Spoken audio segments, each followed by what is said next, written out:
Hello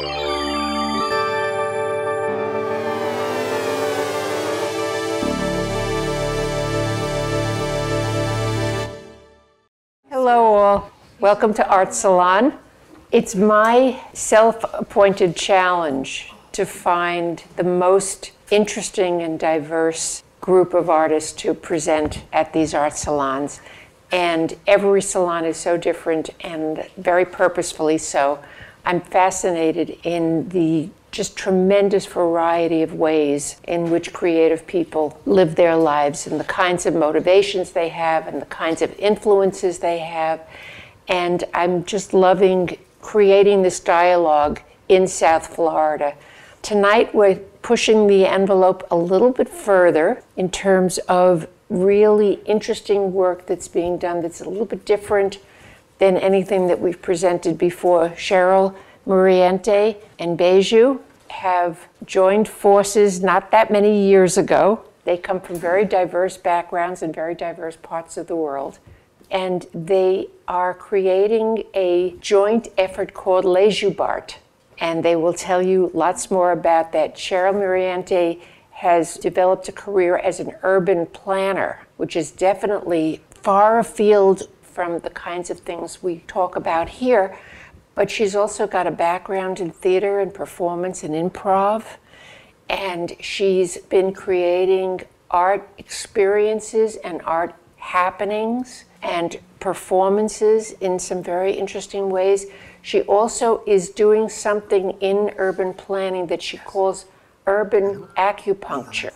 And what that is small interventions in an urban environment that improve the quality of life. At least that's my definition of it. Béju comes from a very different background. He had a small business for many years, and he's also been a wood carver. So the wood carving brought him into sculpture, and his sculpture is getting more and more conceptual, more and more interesting. He uses a lot of reclaimed objects, a lot of unusual combinations of materials, and together they are doing all kinds of wonderful things, which they will tell you about. So it is my pleasure to introduce Sherryl Muriente and Béju.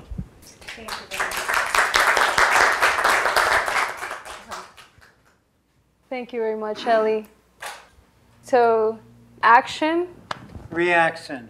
No, that wasn't good enough. Action. Reaction. Yes. So we are Lejobart, and let's talk a little bit about this.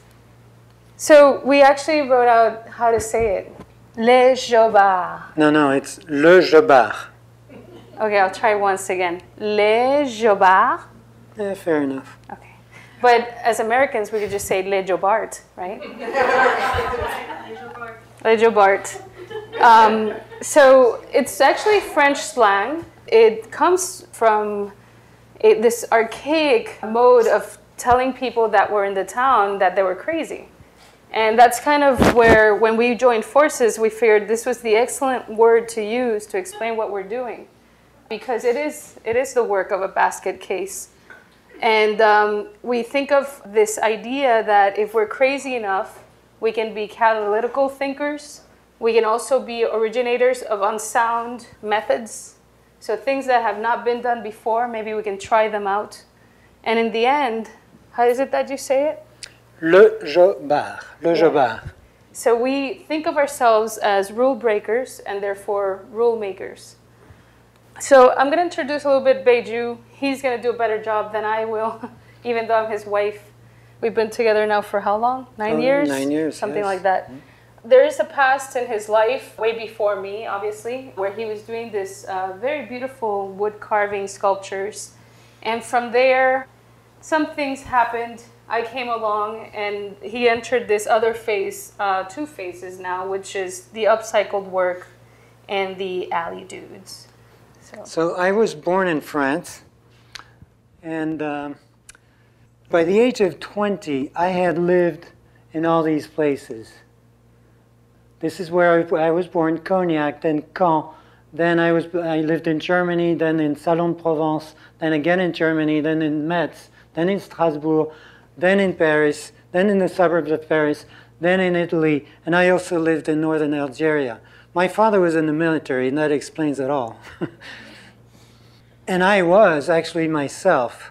My first career was as a military man. I was in the Alpine Hunters, the Chasseurs Alpins, which is the elite squads trained to fight in the mountains.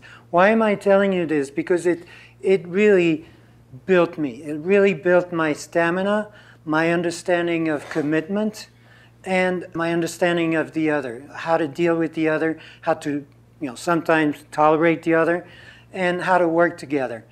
And I want you to keep your eyes on this backpack for the future flight to come. I did India on a bicycle.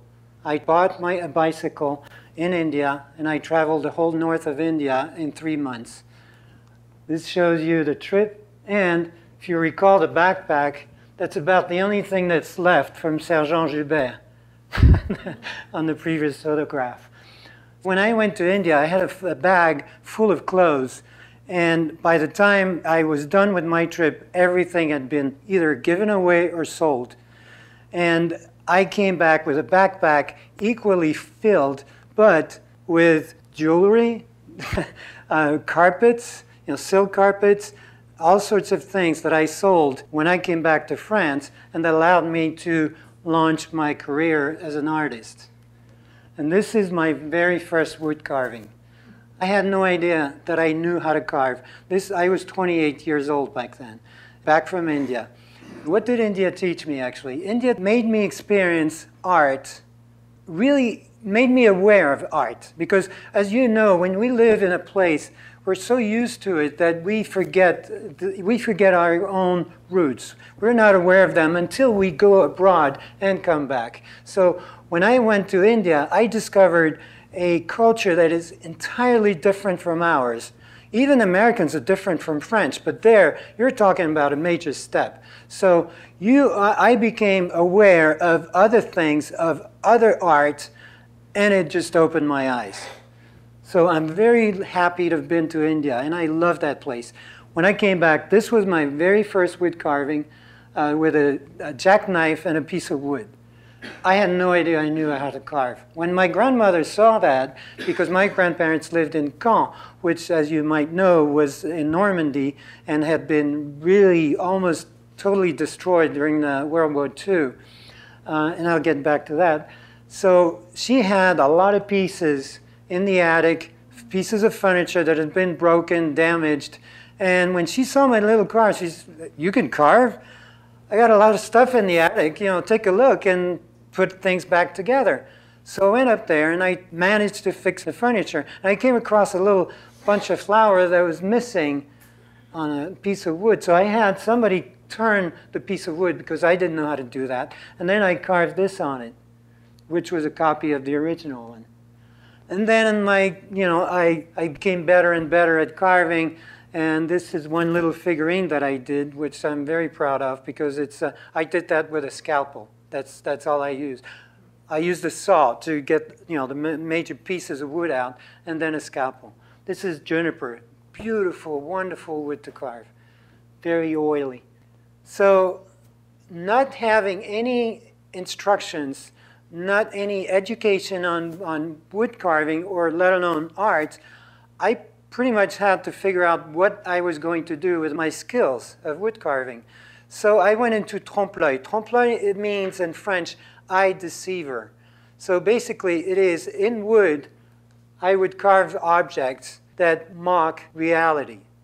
And that camera, which I brought, and I will pass it around later, is so detailed, you can actually take the lens off and put a real one in place. It fits. All these little gizmos turn.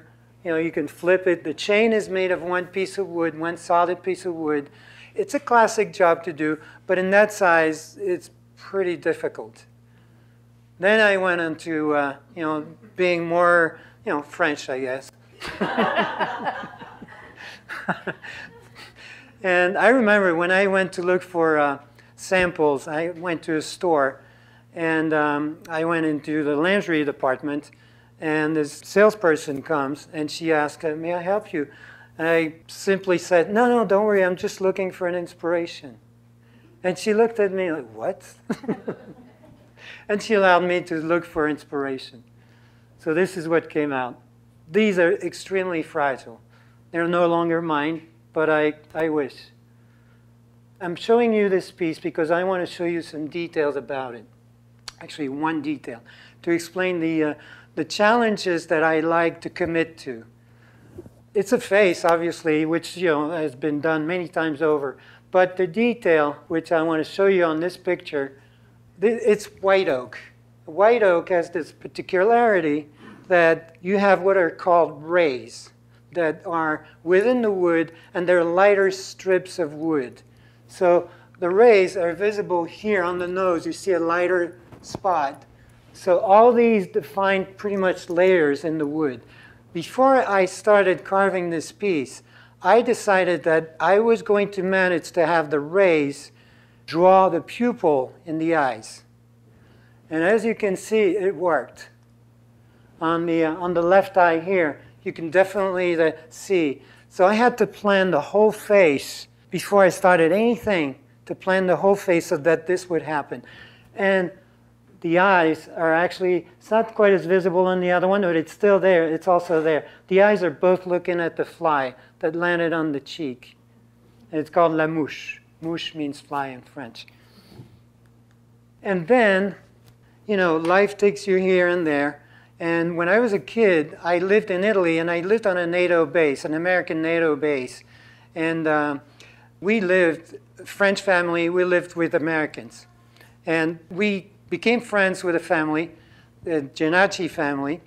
And 30 years later, the two sons asked me if I wanted to join them in buying their father's business in the US.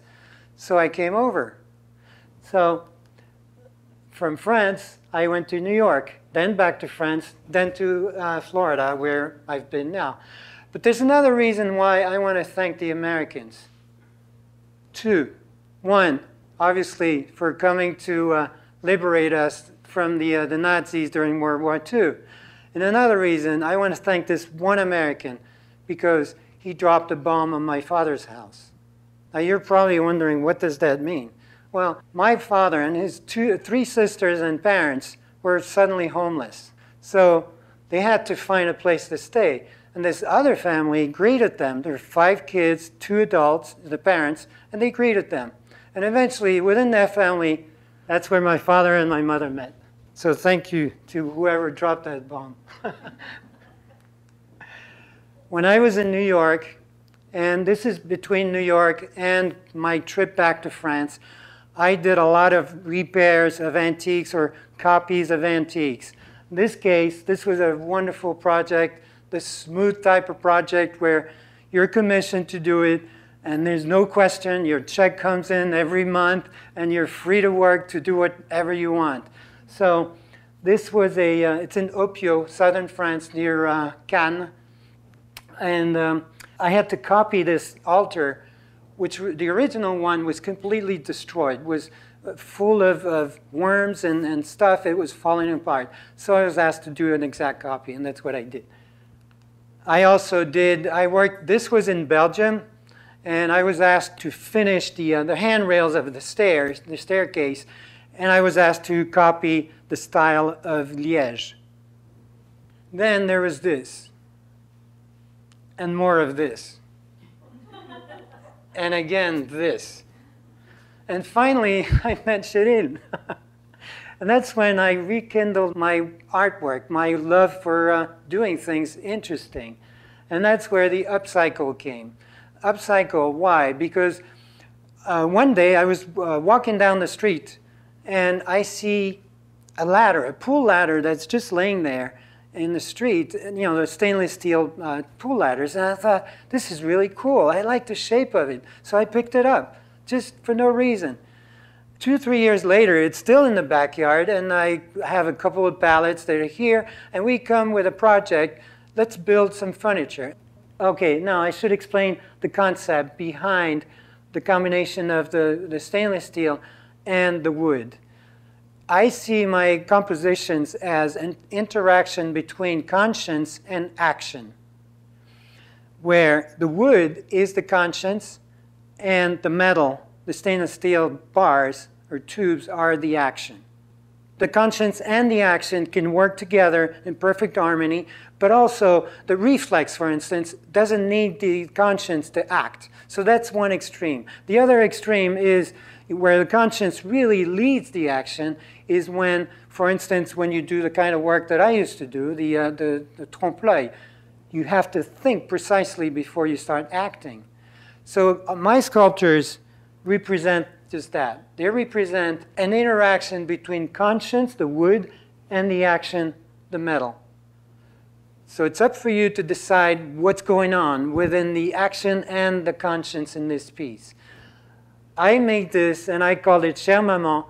It has a letter that I carved out of marble, and it's the last letter I would have written to my mother before she passed away.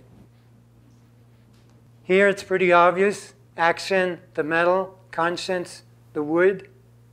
You might have felt this before.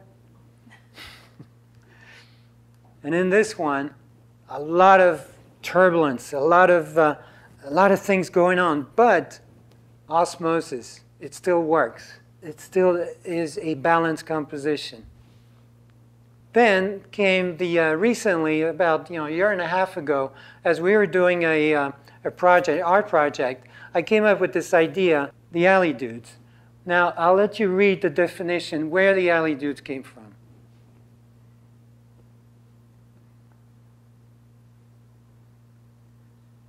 So, basically, through very simple yet well-studied forms, I can speak to you through my alley dude. I can send you a message. I don't want to send messages, deep messages. I just want to be whimsical. I want to be fun. That's why all my alley dudes are bright colored. So here's the one that's in front of Art Serve in Fort Lauderdale. And this one is talking to you, hopefully. Before you come in, he's giving you instructions. This one is just taking a good time, having a good time on the beach. And this was in France.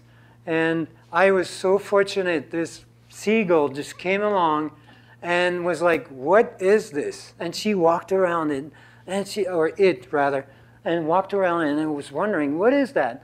And I just so happy to catch this picture. And the people also, because this thing is about, I would say 2.5 meters. That's 7 feet tall, 8 feet tall. Then there's this one. This one, picture this. 2 aliens landed on Earth, and they spot the International Space Station up there in space. So they realize they're not alone.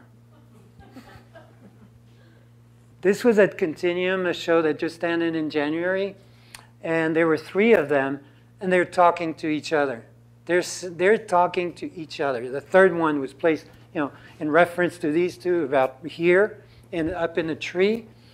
And the whole idea is to get you to commit, to get you to understand what's going on or interpret what's going on.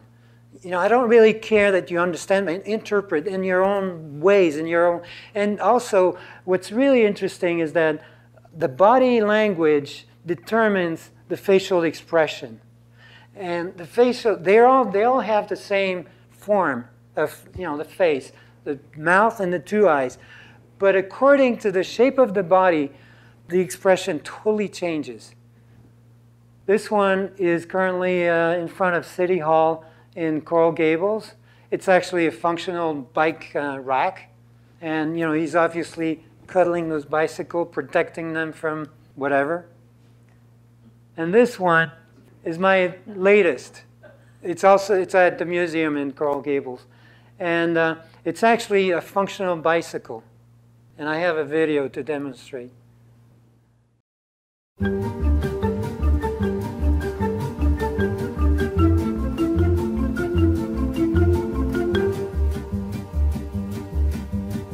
Quand on partait de bon matin, quand on partait sur les chemins, à bicyclette, nous étions quelques bons copains. Il y avait Fernand, il y avait Firmin, il y avait Francis et Sébastien.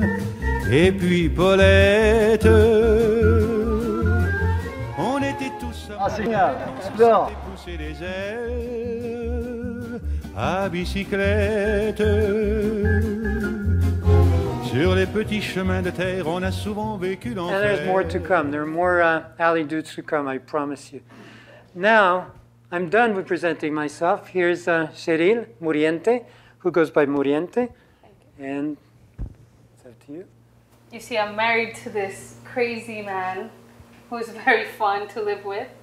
And I guess I'm more into, I had a background that's also been quite different, but at the same time we have some commonalities.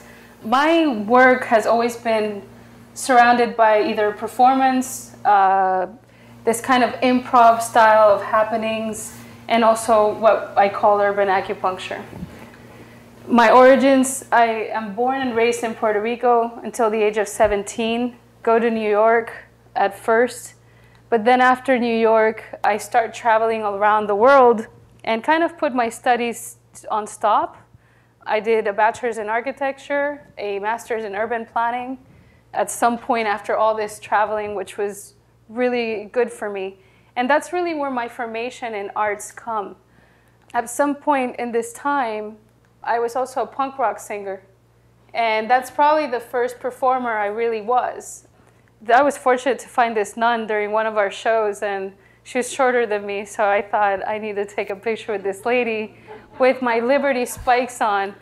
And I had this aspiration that I was a total anarchist. I wanted to destroy things and scream really loud. And I found these architects that were kind of doing the same, but with discipline. And in cities and in major biennales and doing these huge pieces of artworks, installations. And they came to Puerto Rico and did this project called Anarchist Gardener.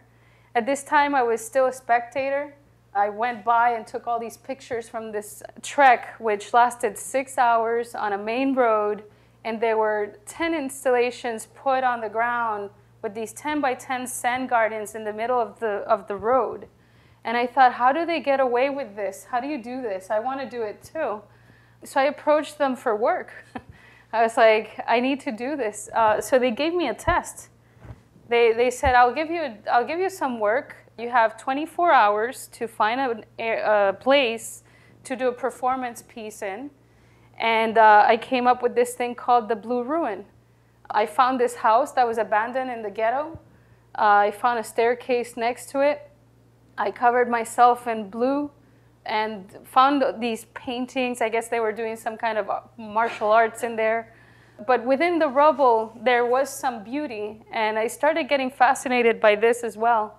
Woke up really early, did a whole ritual of going into the beach, and kind of was nerve-wracked because I thought, this is it. This is my only chance for these Finnish architects to say, yeah, you can come along and work with us. So what I did is I took this blue paint. I was all in blue dress, blue hair. I painted my hair blue. Go figure, I was a punk rocker then, so that was fine. And I tried to imitate the daily rituals of the people in that neighborhood, which was washing things by hand. They put them on the clothesline. They always have a bucket of water. There's always a mop somewhere or broom. So I kind of recreated these things inside this space. Unfortunately, back then I was so young, I didn't care to document work too well. So these are really the only pictures I have of that work. And they said, yeah, you can come work with us. The first job is we're going to film this thing called Neon Scion. And we're going to study how nature interacts with built environment. So this is a story about a construction worker who is dreaming of this landscape. And this is an actual beach in Culebra in Puerto Rico, where the military used to do bombardments just for practice. But now it's a natural place. And we just shot this film. That was the first thing we did. It was great. From there, we moved on. This is a project in Taipei. We built this thing called the Dragonfly. With these guys, I had to be a construction worker. I had to be a performer. I had to be able to speak to a reporter. I mean, it was a real lesson in life of putting all the hats on and just doing things and being available at any time to do anything. This is like some walls for a city for children. So we constructed these things that the kids could move around and create their own city. This was the main piece in the center. And this would be, of all the projects that we did, the most impactful. It's called Trojan Horse. It's also in Taipei. I think this is like 2004. There were 8 horses built by students in Tankang University from the School of Architecture. And we took them in a 4-day trek. And during those 4 days, from 8 different points of the city, we had people put messages inside the horses. These messages were, basically the question was, what is it that you would want to change of the city? What would you want to make different? And let's take this to City Hall and present it to the mayor, like a Trojan horse. This is your gift. So interesting enough, during this project, the day before we're going to get here to City Hall, they took all the horses away. And they're like, you can't do this. This is not allowed here. This is not, we don't do things in this country this way. Marco put on his Finnish insanity hat on and said, you're going to give me my artwork back, because now you're messing up relationships with Finland. And they gave them back. They didn't like the resistance we were showing, but they told us the only way you're going to present this to the mayor is by being there tomorrow at 2 p.m. sharp. Not before, not after. So they scheduled us to actually do the presentation. They had us wait here for about 2.5 hours, just standing still, waiting for the mayor to come down and see us. What was interesting about this is that this is really about process. This is not a project about the object. And that really opened my mind into this urban acupuncture as a methodology of process and not a thing. There's some of the messages in one of the horses were still standing. And the mayor came out and read the messages. And after that, they analyzed what was written in these messages and figured out that there were projects that could emerge from what the people were saying, which they are still acting upon. So for myself, when I start reigniting my work with Béju, I have condensed things into looking at the city as my classroom when it comes to urban acupuncture. I teach urban planning classes, I teach urban design. I take my students and I say you have to walk and you have to see what's going on. You can't be seeing things from maps above the earth and looking at cities like they're little dots on top of the earth. And I believe that through that kind of action, we can change the city. So I went to Italy about 2 years ago to Artena.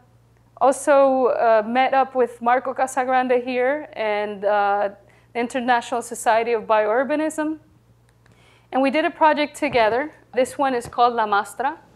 So we took that process from Trojan Horse and kind of started expanding upon it and seeing that, here we're talking to these grandmothers, las nonas. We listen to them, we find the story. In their case, they had a whole story about making bread the traditional way. And we identified the thing that was important to them, which was la mastra. It's a table where they would make the bread. Most of them have them up in attics. They don't use them anymore. So we said, in exchange for giving you a service of restoring this piece of furniture, why don't you give me your local knowledge on how to make this bread? And we'll share it in public space so we can activate that network. So here's some of the meetings. Obviously, when we show a map, regular people are like, I don't understand what I'm looking at. But when we start talking about stories, people get engaged because that is their reality. Here we put the mastra on the main plaza. It's a very small plaza in this mountainous village. And at the end, we made the bread together. What was interesting about this work is we actually got a documentary out of it with all these people involved. There's more projects than just the mastra. And we try to show this as much as possible to teach others about the process and how to do that themselves.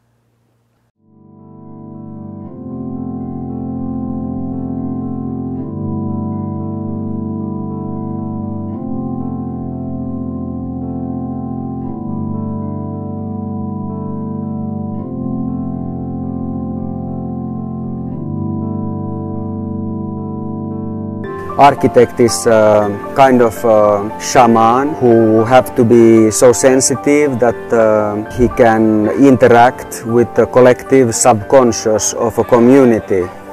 And through this interaction, he is making forms, spaces, tectonics that serve people.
This idea of city as a classroom, when I take my classes out to do before they even start their projects, we do something called urban interventions.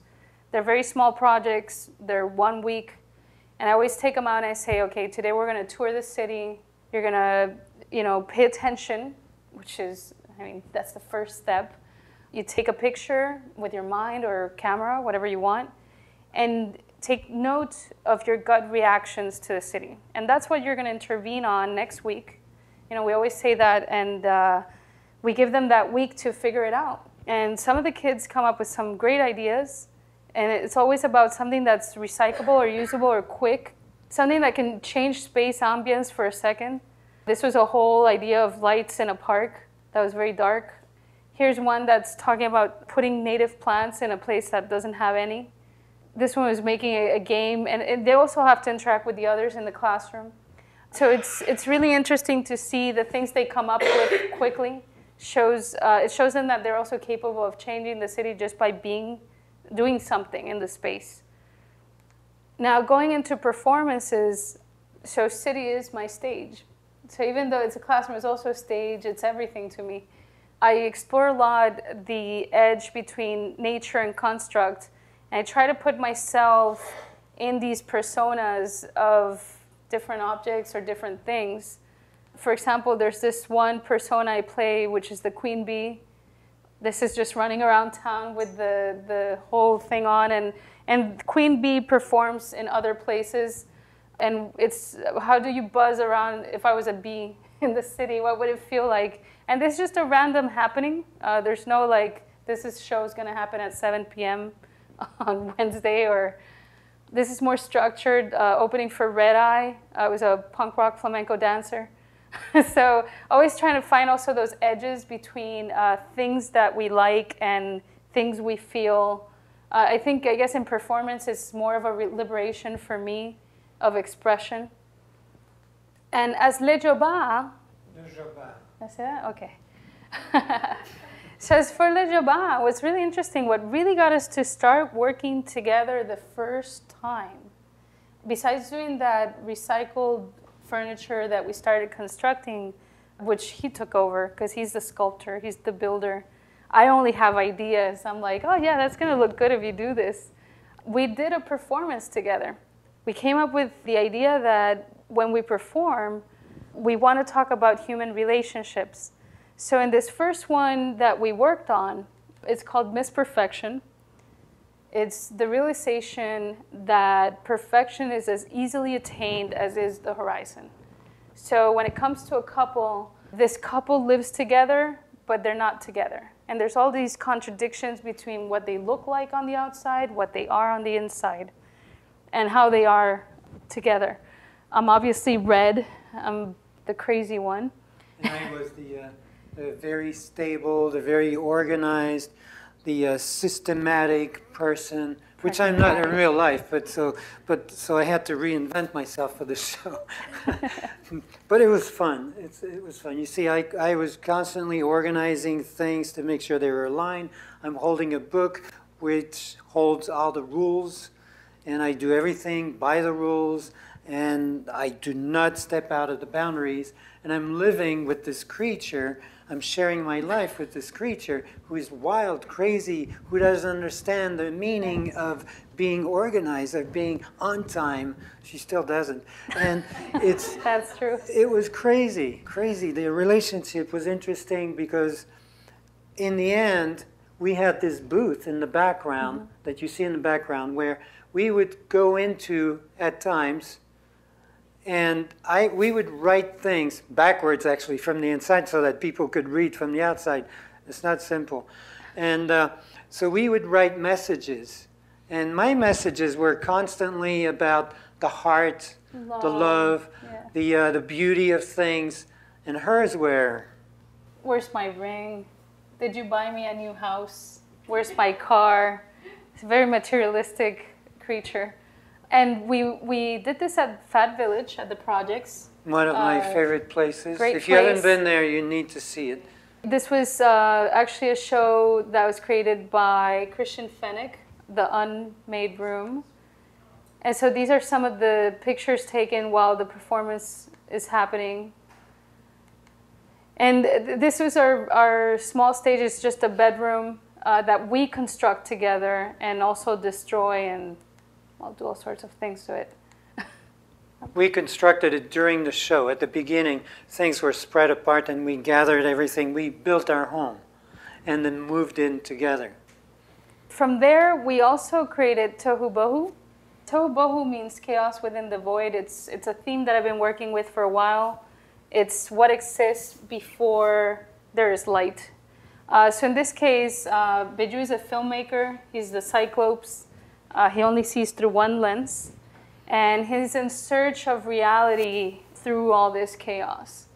Again, so we web this place with VHS film. You construct this 18-foot web. And I'm looking through tapes. I'll give you a brief scenario. I mean, the scenario briefly.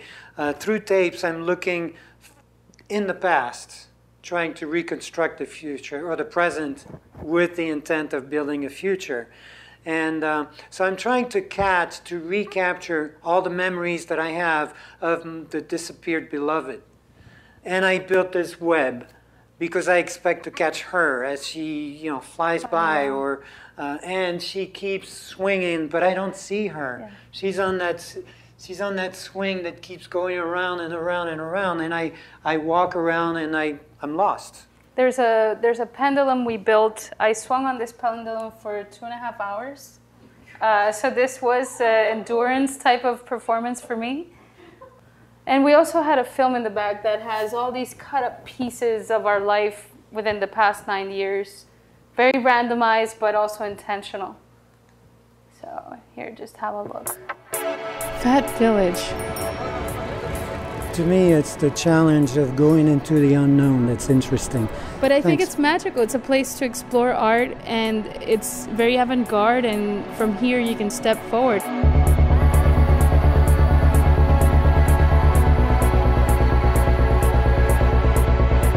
I want to seduce the audience.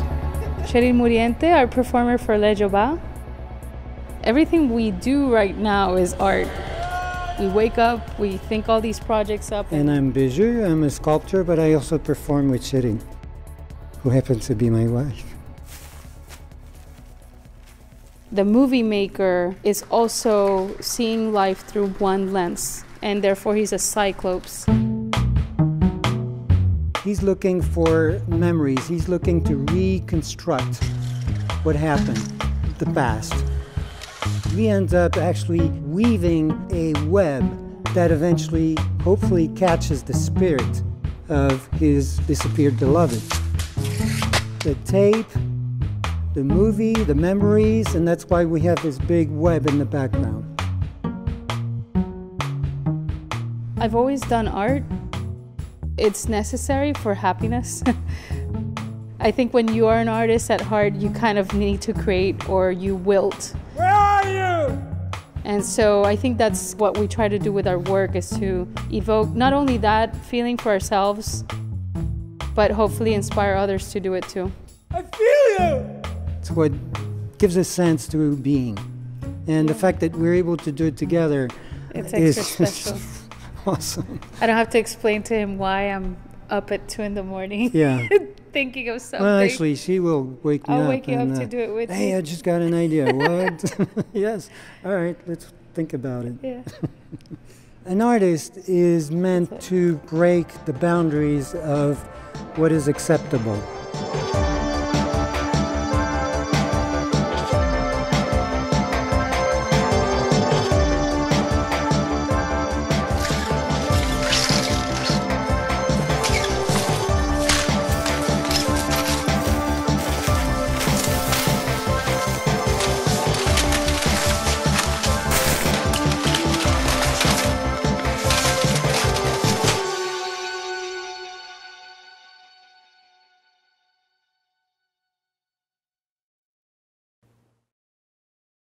So going out of the stage and going into the city and doing things out in the city together, we look at it then as collective relationships. And how do we connect with others and help others also connect with each other so that when we're gone, they can continue whatever we started. So we're really going in as facilitators and catalysts to then get that social network to work together on their own. This first project, C'est la Vie, Rethinking the Alleyways, is really there's many people involved, but mainly we had FAU come in with a creative placemaking class. We had West Palm Beach Downtown Development Authority, and ourselves, we came in as Lejobart. But into that mix, we had transition towns, we had the Downtown Neighborhood Association, we had the local vendors, all sorts of people that just live and work in the area to rethink this one alleyway behind Clematis. So here's the alleyway before we go into it. It's really disgusting. It smells, it's greasy. I mean, the grease traps were not cleaned. There's a lot of repairs to be done. We held these open forum meetings to get the opinions of what people wanted to do. We walked around the city just like with the students, go get your gut reactions of the space. And we started creating these ideas. What could we actually get done? And then we put them in place. And so it's interesting. Well, these type of collaborative projects are very exhausting. They're very interesting, but at the same time, it's just this energy that even though you haven't slept for days, you are there like enjoying every moment that when this is going on. Here's just more of what happened while we were back there. Music, things that are unthinkable next to the trash can. And on top of it, also the idea of having this, again, the structure of the urban planning of measuring, is this viable? Is this actually worth to continue in a way that's more permanent? So here's a glimpse of that.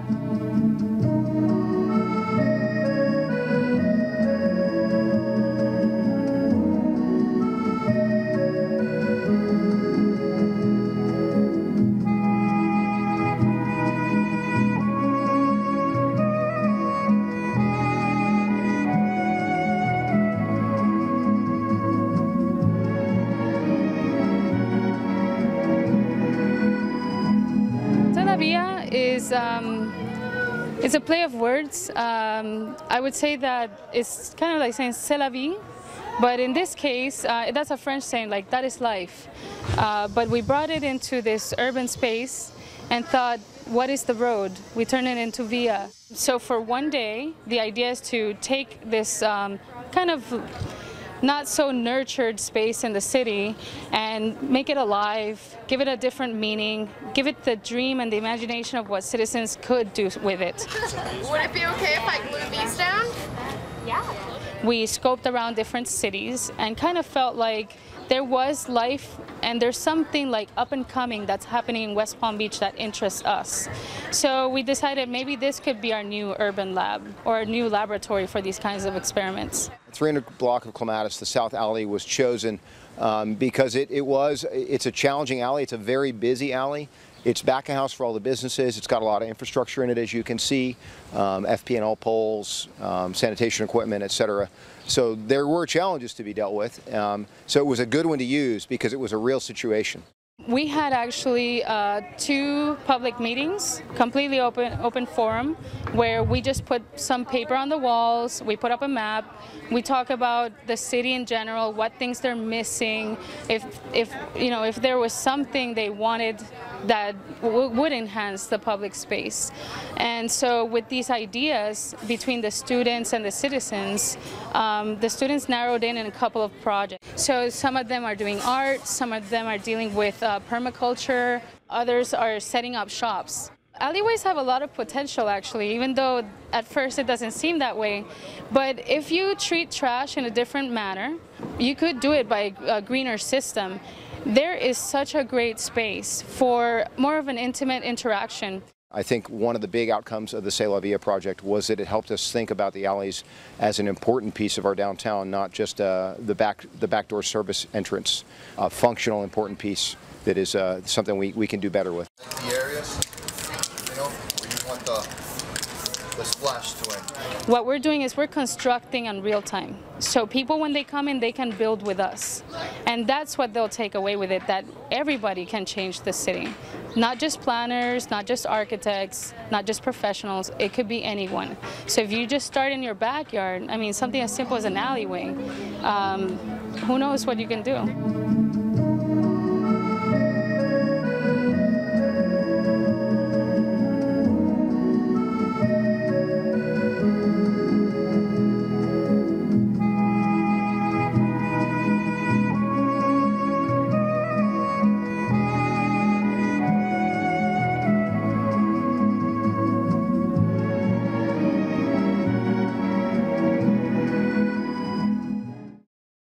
So we partnered again, same types, same crazies.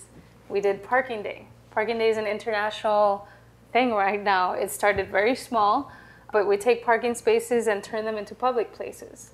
And so this is just an example of one in front of Rocco's Tacos. Is a 5 parking spot area.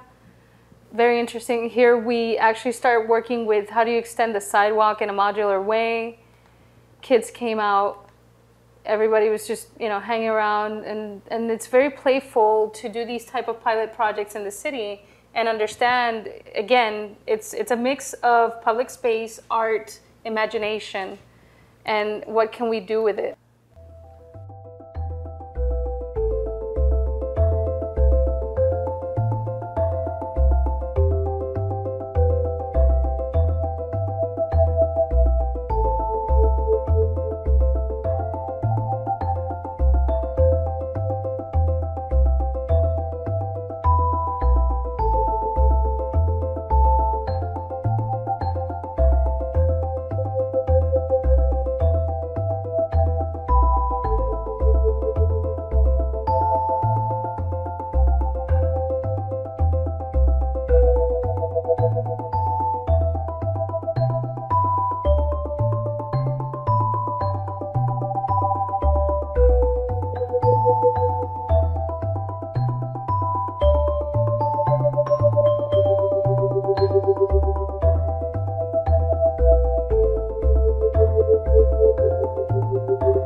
That went on to become street balconies.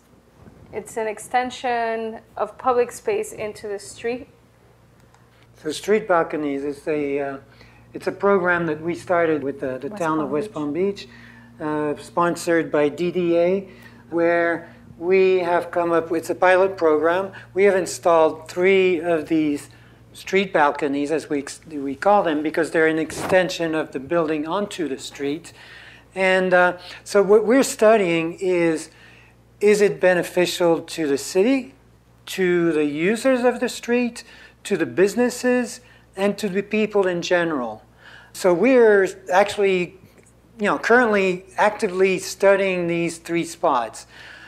After 2 days that we had placed the first one in front of Rocco's Tacos, he tells us, no need for any study. It works. So it's very encouraging. But he's a business owner, so it's understandable. The comments that we have gotten are quasi all positive. So we hope that we can implement this pilot program into the future for West Palm Beach. And part of it too is, this is the pilot phase of just trying to push the boundary on urban planning through something that is not the norm. You have to rewrite program or policy for this. But we have already submitted, and we can openly now talk about this, we have submitted a grant to Bloomberg Philanthropies to try to run a full program for 10 spaces, much larger, that would incorporate the whole edging in some form of art.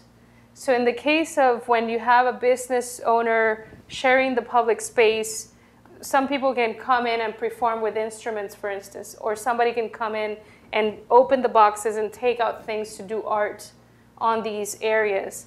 So we're trying to really push the boundary of how can you use these units to then engage the local artists to do something in programming within the pieces that are being put in place.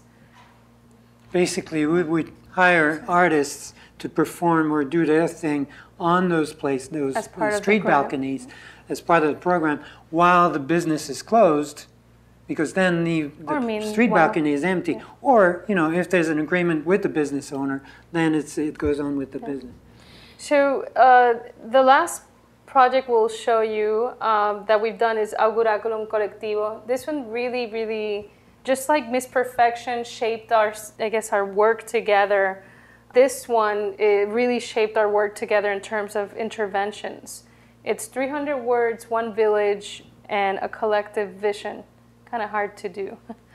We went into this town of Segni in Italy, very near Artena. We were commissioned to do this work by the International Society of Biourbanism again. It's about 20 miles southeast of Rome, for those who would know.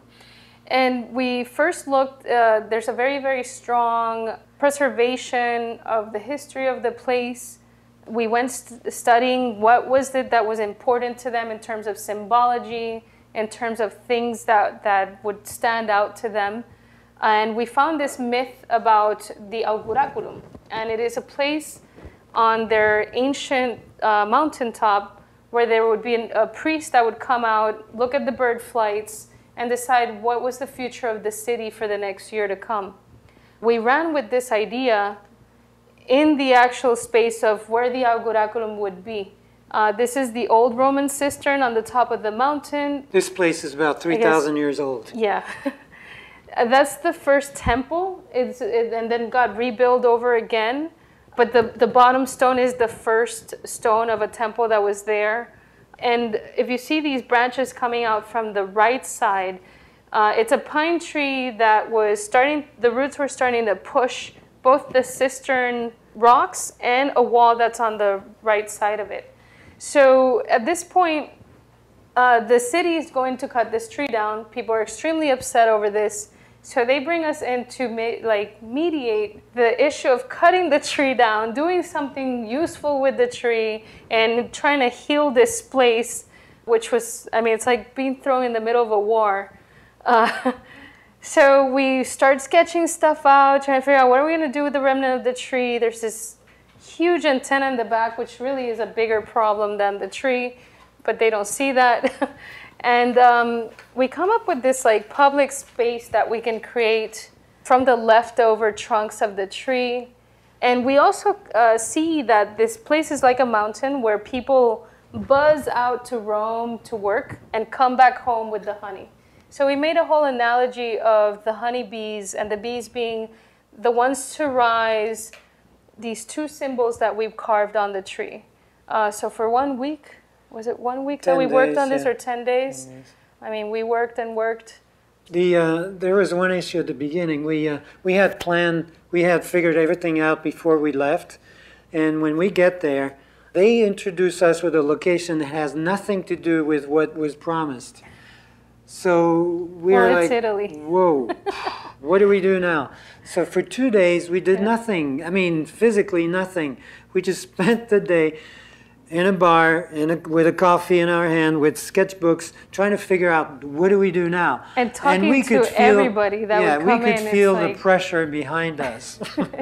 So when I first took out my chisel and started to hit the tree, everybody calmed down and everything just went fine. But it was a very interesting interaction with the people and us. The whole idea, again, was the beehive. The people are comparable to bees. They fly away from the town. They work and they collect the money, the honey, and bring it back home. So we make this analogy. We had 300 honey dippers, and on each honey dipper, we ask a random person, either in the street, the town hall, the church, the school, bars at different time of the day, we ask them to write a word that represents the city of Segni for them. Segni, by the way, means sign in Italian. Plural, signs, I'm sorry. So we collected all these words, and eventually, after we cut the tree down, I'm sorry, Mary Jo, we cut the tree down. It had to go.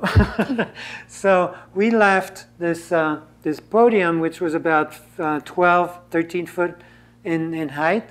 And I made a podium, and I had stones of marble that I inserted into the tree trunk so that you could walk up into the podium. And the podium happened to be facing the whole place, the cistern and the church. So it's funny, when the priest came, my sense of humor again, the priest came, I told him, I hope someday you can give mass from this podium. I hope they did, I don't know. Again, the whole idea of urban acupuncture is just like a needle. In acupuncture, you act, you do something, and you expect the effects to radiate on a broader scale. And then you leave, and it's for the people that, that own the place to take care of it or do whatever they want and decide what the future of it is. What's really interesting also with the carving, this is the griffin, which is to them very important. It is the representation of their sign, of their town. So we were very careful to use things that spoke to them. And the bees are racing it into the sky.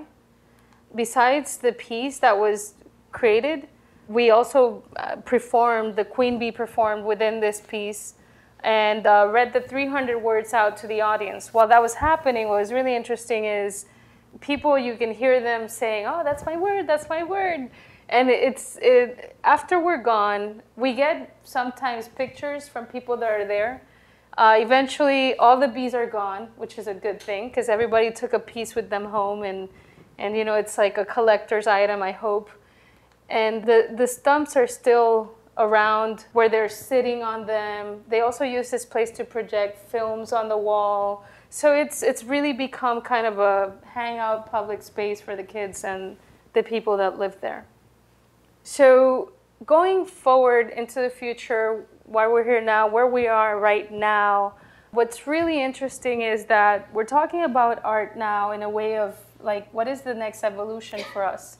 We've done things, we've performed, we've built things, we're now interacting with cities and really becomes kind of a malleable thing. It's I'm not sure if it's object-based anymore, it's processed with objects mixed, but we are starting to think, for us, it's almost like we are now becoming art. we feel that others can become art with us. So for tonight, what's really interesting is that you are part of our project.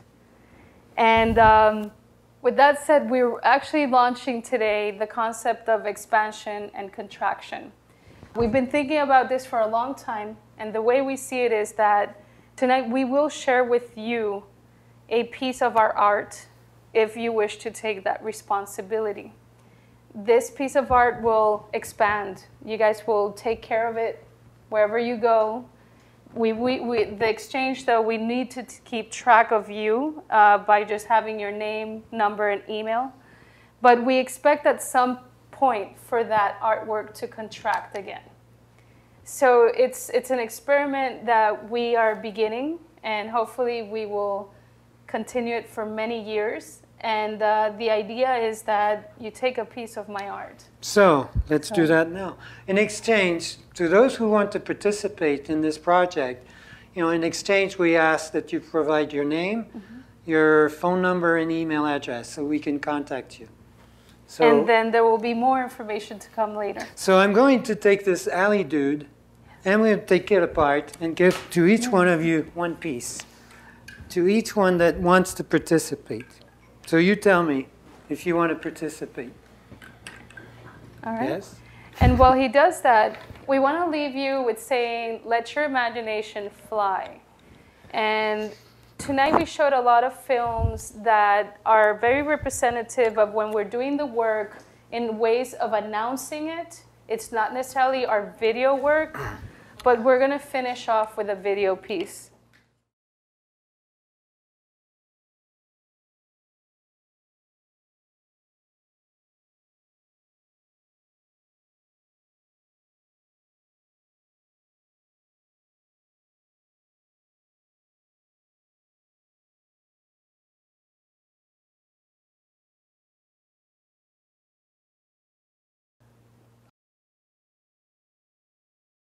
So walk on the clouds, we leave you with this. Thank you very much for being here with us. Thank you.